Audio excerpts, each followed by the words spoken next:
Hoje o tema da aula é bem bacana, é uma aula diferente que a gente não costuma ver, né? Com tanta frequência por aí, nos congressos, nos eventos que a gente vai, mas que é uma aula interessante principalmente para quem trabalha com esporte, com fisioterapia esportiva. Eu confesso que eu já tive muita dificuldade em tratar pubalgia. Até por várias vezes a gente tentava esses protocolos tradicionais aí, não davam muito certo. E hoje a gente acha que chegou realmente no protocolo ideal, tem tratado os nossos pacientes atletas da seleção, tem dado muito certo, né? Um raciocínio biomecânico muito forte em cima de tudo isso, que é esse também o principal objetivo da aula. É mostrar para vocês, esclarecer para vocês, compartilhar com vocês o nosso raciocínio clínico, o nosso raciocínio biomecânico em cima da pubalgia. Ao nosso ver, o que gera esse estresse no pubis, o que gera essa dor, muitas vezes associada à tendinopatia dos adutores, que vai gerar uma baita sobrecarga, tá? Então, vou mostrar para vocês agora o nosso raciocínio biomecânico e o tratamento, como a gente aborda o tratamento das lesões do pubis, da pubalgia.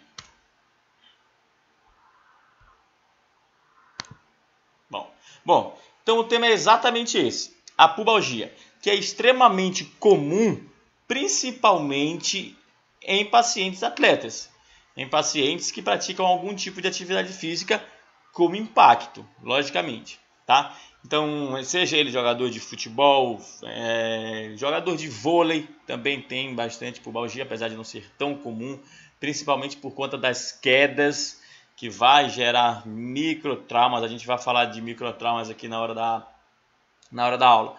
Mas essas quedas diretas que acometem tanto os jogadores de vôlei quanto lá no nosso futebol, os goleiros, isso vai causando cisalhamento, isso vai causando microtraumas na região do pubis e gera bastante incômodo. Isso costuma gerar bastante dor para esses atletas. Bom, para que a gente aprofunde na pubalgia, aprofunde no nosso raciocínio, a gente tem que sair da base e a partir daí a gente vai evoluindo no todo o processo, né? A pubalgia, também conhecida como pubeite, doença pubiana, osteite púbica, muitas vezes ela se confunde ali, né, com a tendinopatia de adutores, aquela tendinopatia proximal, né, lá na origem de adutores, uma vez que os adutores saem do pubis, e os adutores têm um papel fundamental aí. Bom, então essa pubalgia consiste em uma condição dolorosa da sínfise púbica ou, como eu estava falando, na origem da musculatura adutora, que se agrava gradativamente com a prática de exercícios físicos e melhora com o repouso. É muito comum atletas com pubalgia tá com aquela dor absurda, muitas vezes dor para andar, dor para subir escada, dor para descer escada, por conta dos adutores, né? Os adutores, eles são solicitados em todas essas atividades. E o erro, galera, o erro sempre na maioria das vezes, tirar esse cara da atividade. Na pubalgia, em algumas situações, é difícil manter. Mas se a gente conseguir manter, se não for uma pubalgia muito aguda, se a gente conseguir manter na atividade, ou pelo menos algum nível de atividade física, é interessante. Vocês vão ver no decorrer da aula que existem algumas estratégias que a gente faz que tiram a sobrecarga do tendão. E essas pessoas, esses atletas, por muitas vezes têm dor para andar, dor para subir escada, dor para descer escada, cara. A gente lança a mão dessas estratégias, essa dor vai embora. E aí, meu amigo, se a dor vai embora, não tem problema nenhum, tá? A dor inibe, a inibição gera fraqueza. Vocês já estão macaco velho em saber disso, que já vem acompanhando aí todas as aulas, né? Mas se a gente conseguir fazer qualquer coisa que quebre esse ciclo da inibição, acabou. Esse cara pode estar hoje, agora, né? Esse atleta pode estar agora com uma baita dor no pubis. Mas se a gente conseguiu, por exemplo, usar a faixinha, que eu vou mostrar para vocês como utilizar a faixinha nos adutores daqui a pouco. Se a gente conseguir utilizar a faixinha e essa dor foi embora, beleza, ótimo, esse cara pode fazer a atividade dele. Mas é lógico, associado a isso, vai ter que fazer o fortalecimento, vai ter que fazer o tratamento normal, tá? Ela pode ser conhecida, né, também como dor na virilha, dor no pubis, muitas vezes dor no saco escrotal, né, dor no saco, dor nos ovos, e a tendinopatia dos adutores. É muito comum, em quem tem a pubalgia, sentir dor para fazer cocô, dor na hora de fazer relação sexual, porque também está associado a dor no reto abdominal, né, a sobrecarga do reto abdominal que vai se inserir no pubis também. E quando você está fazendo essas atividades, né, você acaba contraindo também a musculatura abdominal, que gera sobrecarga na região do pubis também. Existem duas causas principais da pubalgia, que é a lesão traumática e a atraumática. A traumática é simples, é uma porrada, é um trauma direto no local, muitas vezes no local, né? Ou pode ser microtraumas, microlesões repetitivas, né, que eu falei. O caso do goleiro, né, ou o caso do jogador de vôlei, que cai bastante queda. Isso vai gerando estresse repetitivo, traumas repetitivos, que vão gerar sobrecarga no pubis. É relativamente mais simples, sempre é relativamente mais simples. Isso não é uma regra, tá, galera? Mas é relativamente mais simples, logicamente, a gente tratar as lesões traumáticas. Por quê? Porque foi a porrada, foi o trauma. Isso tá ali, ó. Aconteceu ontem, bateu, tá ali, a gente sabe exatamente a causa dessa sobrecarga. A gente sabe exatamente de onde veio a sobrecarga. Já as lesões atraumáticas, e aí a gente não se refere apenas ao pubis, mas as lesões atraumáticas no geral, para toda e qualquer lesão musculoesquelética, as lesões atraumáticas são um pouco mais difíceis. Por quê? Porque essa sobrecarga ela já vem de algum tempo. Muitas vezes a gente precisa matar um pouco mais a cabeça para saber exatamente de onde está vindo essa sobrecarga. E quando a gente fala de pubalgia, quando a gente fala de lesão atraumática do pubis, a principal teoria que nós temos é a alteração da relação de força entre os músculos abdominais, principalmente o reto abdominal, e os músculos adutores do quadril. Essa é a principal teoria que nós temos hoje. E a gente está aqui não para falar o que vocês já sabem. Aqui a gente vai ver que o nosso raciocínio ele vai muito além disso. Para a gente, essa alteração de força entre reto abdominal e adutor não é exatamente o que leva a sobrecarga ali na região do pubis. Tá? Vocês vão entender no decorrer da aula aqui que a gente entende que a sobrecarga vem de outras estruturas musculares que vão gerar essa sobrecarga local. E aí sim, você vai ter uma tendinopatia de adutores, você vai ter uma tendinopatia, uma sobrecarga no reto abdominal, isso é que a gente pode chamar de tendinopatia do reto abdominal. Enfim, a sobrecarga ali até vai existir. Por quê? Porque existe a sobrecarga no pubis. É o ponto de inserção. Entendeu? É a mesma coisa a tuberosidade anterior da tíbia. Se você dá uma porrada na sua TAT, você vai acabar inflamando o tendão patelar. Não tem jeito. Mas existem outras causas que vão gerar sobrecarga no tendão patelar também. E é exatamente isso, é exatamente esse ponto que a gente carrega quando a gente fala da pubalgia. E aí vamos lá, entendendo principalmente o esporte. Vamos falar do futebol aqui. Opa, foi demais. Quando a gente fala da pubalgia, a principal teoria que nós temos, como eu estava falando para vocês, é exatamente essa aqui, ó. Tá aqui no Kaká. Você acaba tendo uma insuficiência, né, um desarranjo da musculatura dos adutores, aqui no caso adutores do lado direito do Kaká, e o reto abdominal contralateral. Tá aqui o pubis, certo? Tá aqui o pubis, sínfise púbica. Você tem aqui adutores e você tem aqui reto abdominal. Um puxa para baixo, outro puxa para cima, você acaba tendo um cisalhamento. E esse cisalhamento aqui, ó, em tese, gera a sobrecarga no pubis, que vai gerar toda a cascata de sobrecarga que a gente já tem, que a gente sabe, principalmente relacionada, além dessa sobrecarga no pubis, a tendinopatia de adutores. Então vocês podem ver, ó, que a gente tem aqui a seta do reto abdominal à esquerda puxando para cima, a seta aqui, ó, dos adutores puxando para baixo, vetores contrários em uma articulação que gera a sobrecarga local. Isso aqui é exatamente a ilustração disso. E aqui fica fácil da gente tentar visualizar isso na prática do esporte. A gente até consegue imaginar que isso realmente faz um certo sentido. Mas eu pergunto a você, se você já teve alguma experiência com atletas que tiveram uma pubalgia e, você se acaba de fortalecer adutores. Você se acaba de fortalecer reto abdominal e não acontece nada. É uma caca, uma bosta, muitas vezes a gente tratar pubalgia. Por isso que a gente foi atrás de outro raciocínio. Então, caso ainda não tenha ficado muito claro, é mais ou menos isso aqui que acontece. Você tem aqui, né, o quadril, uma vista frontal do quadril. Aqui é o lado esquerdo, aqui é o lado direito. Aqui a gente tem essa seta amarela, ó, que simula o vetor do músculo reto abdominal à esquerda. E aqui nessa seta, a gente tem simulado o vetor dos músculos adutores à direita. À medida em que há um desequilíbrio aqui dessas duas estruturas musculares, o que vai acontecer? A gente tem o cisalhamento púbico. Isso vai gerar sobrecarga no pubis. Essa é a teoria mais descrita. Essa é a teoria que a gente mais vê por aí. E realmente faz sentido, tá? Mas a gente precisa interrogar mais e principalmente naqueles casos onde a gente percebe que a evolução dos pacientes não é a mais satisfatória possível.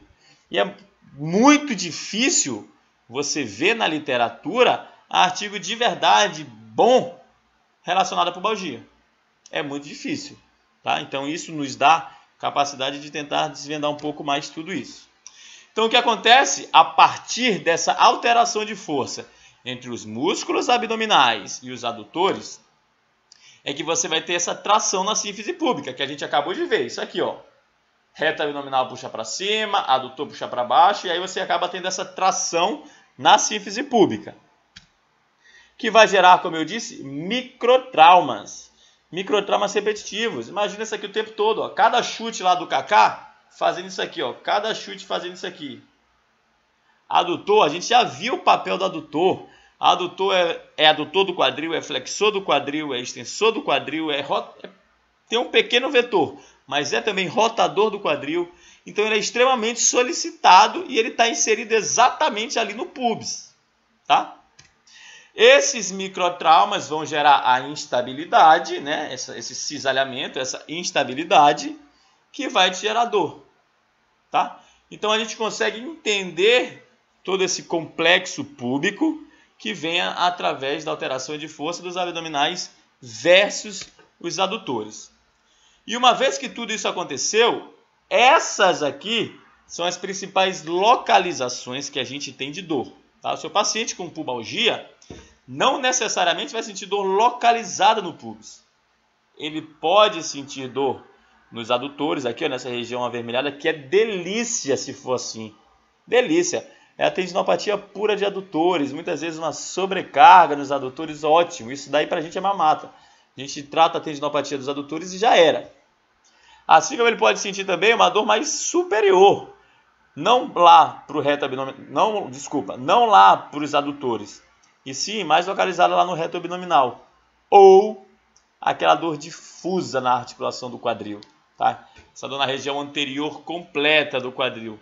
Que aí já denota, de repente, um grau maior de acometimento, uma inflamação bem maior. Esse paciente aqui, esse perfil, é aquele que vai sentir dor para ir no banheiro, é aquele que vai sentir dor para agachar, é aquele que vai sentir dor para sentar, para as suas relações sexuais, para tudo, para sorrir, certo? Quando está muito agudo mesmo, até para sorrir dói. Isso é extremamente chato, né, para os nossos pacientes. Então vamos lá, aprofundando, para que a gente mude um pouco essa chavinha aí. Vocês lembram do Kaká? A imagem do Kaká era bem parecida com essa, tá? A gente percebe que o futebol ele é um esporte predominantemente em C, que a gente fala. Doideira é essa aí, amigo, que você está falando? Um esporte em C, onde predominantemente a gente utiliza a musculatura anterior. Olha só o Cristiano Ronaldo aqui, ó. Excêntrico de toda a musculatura anterior. E aí ele muda a chavinha do concêntrico e excêntrico, ó, e vem tudo para anterior. Tá? Então ele concêntrico de anterior. E é extremamente comum a gente ver atletas, e não só no futebol, mas atletas em si, o que eles fazem? Cai de fortalecimento da musculatura anterior. Vamos falar do quadríceps versus isquiotibiais. Quadríceps versus isquiotibiais. Quem que vocês acham que esses atletas fortalecem muito mais? É o quadríceps ou é o isquiotibial? Sem dúvida nenhuma, é o quadríceps. O que deixa a musculatura posterior de coxa fraca. A gente precisa de uma relação entre quadríceps e isquiotibial. Isso aqui precisa ser em torno de 60%. Se essa relação não for de 60%, se o quadríceps estiver forte demais e o isquiotibial estiver fraco, você vai sobrecarregar os isquios. Isso acontece muito. É um esporte que envolve muito o plano sagital. É lógico, isso não é plano sagital puro, mas o chute ele acontece principalmente, não é só no plano sagital, eu volto a dizer, mas o plano sagital é predominantemente na hora do chute. É predominante na hora do chute. E aí, isso começa a mudar talvez uma chavinha na nossa cabeça. Percebam o plano sagital. E percebam o que eu falei da negligência, de repente, da musculatura posterior de coxa nas pessoas que praticam algum tipo de atividade física. Vocês conseguem ver nesse momento aqui, que o Cristiano Ronaldo sai dessa posição de extensão do quadril, vem direto aqui, você tem o quê? Excêntrico de isquiotibial. Você tem excêntrico de isquiotibial para segurar a extensão do joelho, e você tem excêntrico de isquiotibial também, e nós não podemos esquecer, para controlar a flexão do quadril. Ou seja, plano sagital, tá? Sagital. E aí, a partir do momento em que você tem uma insuficiência dessa musculatura extensora do quadril, e eu falei aqui de isquiotibial, mas eu estou falando dos extensores do quadril como um todo. Você tem isquiotibial excêntrico aqui para controlar a extensão do joelho. Mas você tem principalmente aqui, nesse momento, excêntrico de isquiotibial e glúteo máximo para segurar essa extensão do quadril. E a partir do momento em que você tem a insuficiência dessa musculatura extensora do quadril, o cisalhamento ele deixa de ser aqui, A gente precisa começar a ver o pubis por outro plano. A gente olha muito no plano frontal, né? O cisalhamento ali do pubis, mas a gente precisa começar a ver no plano sagital. E esse cisalhamento, ele pode não ser assim, e sim, assim, no plano sagital.